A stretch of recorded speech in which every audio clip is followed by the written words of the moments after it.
So I remember, kind of simple denial of it's not really happening as much as you are saying. Like, that's just crazy talk. And I remember my beautiful wife and an accomplice, she decided to mark up the calendar whenever, I didn't come home for the night. Or whenever I said something. I forget what the calendar markings were, but there was a heck of a lot of them. And I was like, oh, wow, this is here. And then using that often. I wasn't doing it that often. Yeah, and then somebody keep track of it, and it's like, oh, stop that. Why is the calendar so highlighted? Minimizing. So just that, admitting superficially to the problem, but not admitting that it's that serious. I remember when I was faced with some choices when I was 19, and I come home and my parents had all this beautiful literature on a table, and they were all rehab centers. And I was like, what? Like, me, your son? I'm 19, I have a home, I have a house, I even have my own vehicle. Right? Boys will be boys. Like, chill out. You're so Christian. Like, man, people go and have a beer here and there. It's okay, right? I was like that just minimizing things. Boys will be boys, eh? Blaming, also called projection. Denying responsibility for certain behaviors and fixing the blame on someone or something else. Like, if my employer only did this, then I wouldn't have to, show up late or leave early, that kind of thing. So kind of blaming or blame shifting or projection. Well, are you working out? Like, hey. Me and my accomplice, we're not eating gluten and sugar right now. And sometimes we do. And it's funny, the denial patterns that we do, we blame each other. And mostly she blames me, but sometimes I blame her too. And then I blame her, and then we're like, let's get a pizza tonight, who cares? Right? It's like we're projecting on each other, and then you have heartburn at 3 a.m. Rationalization, offering alibis, excuses, justification, and other explanations for behavior. The behavior is not denied, but an inaccurate explanation of it is given. The words in that come out of the mouth of an alcoholic, and admitting to behavior, and I've said this myself and I've heard it, is I just needed a break. Man, imagine we gave my mom that kind of break. It's like, here, Nana, this is a break, just to get away from it all. Go to the beer store, go see the crack dealer, and then, for the next 3 days. And it's like, that's not a break. That's not a good break anyway. It's a very unhealthy break.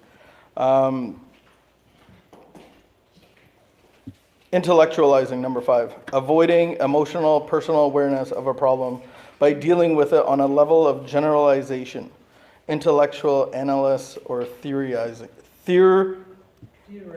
There it is. Thank you. So this is just, trying to get a problem in a box, explain it. I have unhealthy behaviors, but it's because of the way I was grown up. It's because of what happened at home. It's just trying to analyze something and make it okay, and be able to continue that behavior. Number 6, diversion. Changing the subject to avoid discussion of that topic that is threatening. All of a sudden, maybe it's coming up. Somebody keeps bringing something up, and then you just talk about somebody else, right? Let's just start gossiping about somebody else and bringing up their problems or somebody else's dirt or some of my own opinions. The old diversion. Hostility. This is my personal favorite one. I found that in my life, before I got sober, this was the one that worked best for me.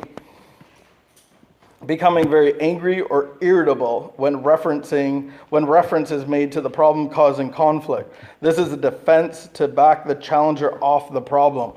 And so this beautifully charted map of not coming home that my Vicky did to prove that I was doing it more. I just said, this is the stupidest idea. Stop wrecking calendars. You're a moron. And it's like, I in my hostility, I made that not ever happen again. Because who really wants to keep track of somebody being a baboon? Like, really? Like, I'm going to get my arm ripped off. It's not really worth it. I am wrecking calendars. I'm so sorry. So denial is progressive. The affected individual sets up such an elaborate system of denial mechanisms that they pervade the entire personality and become so enmeshed that they are extremely difficult to penetrate. So the point of denial, again, is to continue in unhealthy behaviors. So let me ask you this question. What are some ways to overcome denial? Assuming that you want to change, right? How do you overcome denial if it's something you don't know you have? Yeah.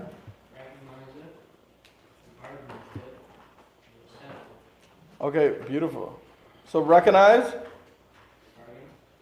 Bargain. Okay. Very good. Yeah. Anybody else? Yes. Writing out the problem. Like if it keeps coming back at you and you're in denial, write out the problem. Find out. You can ask somebody that you trust. So it's weird because I'm telling you that denial is something you don't know you have. I have whipped cream in my beard, I don't know it. So how do I overcome a mechanism that is trying to keep me in unhealthy behaviors? Denial in my life is by listening to the little voice in the moment of clarity. That's it. It's the only time. So kind of like your subconscious. Very affectionate, like. There we go, a trauma counselor. No one said that one. I got to write that one down too. Thank you. That's good. Yeah, very good. Yeah, so I had a few. One was accepting others' observations. So when somebody criticizes, there's usually a reason for it. So just willing to look at the truth in a statement, even if it doesn't all apply to you. But usually there's a reason somebody's saying something. So be accepting of others' observations, willing to look into what may sound to you as a criticism or a problem. Seek truth on unhealthy behaviors or boundaries. So just looking for the truth of what is healthy and what is unhealthy. And I think we can all do that in our own lives. Like, what are healthy behaviors? And then define what is healthy behavior, what is an unhealthy behavior, and just be willing to look at the truth of your own life. I think a big one is desire to be a person that wants to grow and get better than you were. So that then I'm always kind of looking in and going like, okay, well, how can I get better, or how can I grow in what areas? And so a lot of those areas of growth is actually very uncomfortable, and there's probably usually a situation that happens. So if I don't want these unhealthy, crazy situations to happen, then how can I look at my behaviors and just go like, this is the truth and this is what happened. I don't want to do this again. I don't want to hurt people. I don't want to push people away. I don't want to be isolated, whatever that looks like in your life. So just desire to get better, to grow. And then I think the biggest one is just humility. Just be humble. Right? How do you react when somebody says something to you? Do you instantly react defensively? Or are you willing to actually hear what that person said and maybe just leave it and take it home with you and just say, well, maybe my behavior is, okay. Maybe you can start to see it. I think that's the first thing is that you have to want to get better. And once you want to do that, then you're more accepting of other people's observation of yourself. Yeah. Yep. That's perfect. Really good. Okay, so if you turn over the page, there is a list of pride versus humility. So if you would like to start with this end of the table and just read one at a time. So I'll read the first one, and then Jonathan, you can, and then go around the room.